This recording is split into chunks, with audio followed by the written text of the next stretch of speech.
Hey guys, so today we're going to talk about how to preserve or take your own food on the road trip. Because many of you, like me, are either finding more food sensitivities and stopping at McDonald's or Subway, it may not be the best option. So I actually take most, like 90 to 95% of the food I eat on the road trip all in a cooler.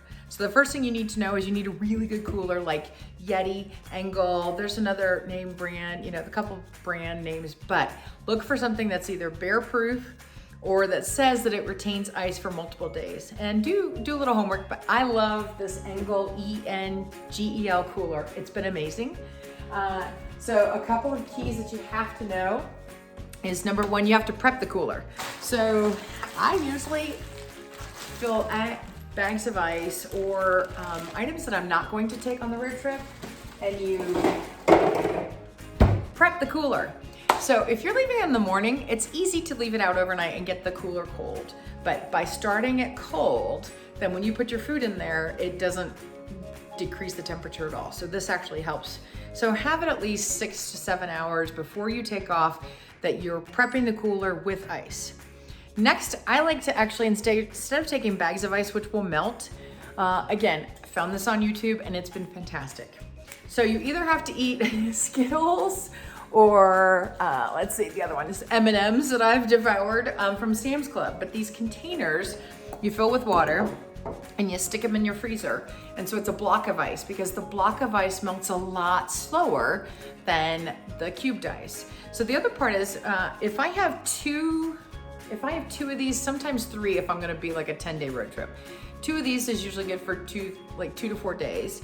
But what's really great, not only about it thawing slower, is that now you have a full thing of water. That's about maybe half full, so not full, but a half thing of drinkable water when you're needing water on the road. So you just pour this into your water bottle, your reused water bottle containers, right?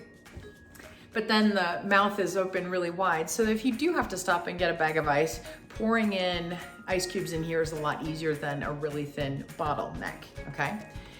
The other key thing I like to do if I'm gonna be gone for more than 3 days is have some meals ready for day 1, 2, and 3, and then something frozen. Like this is a chicken chili that I make, but it's frozen. And so this is now what I'm gonna be eating on like day 4, 5, or 6 if I'm on a longer road trip. So it's gonna act as a cooler, and it's gonna thaw slowly. So you've got food for the second half of your trip.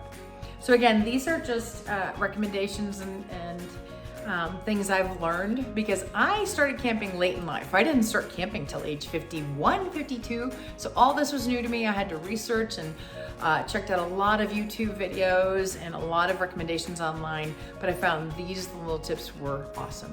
So hope you're able to take your food on the road and make it a little bit healthier.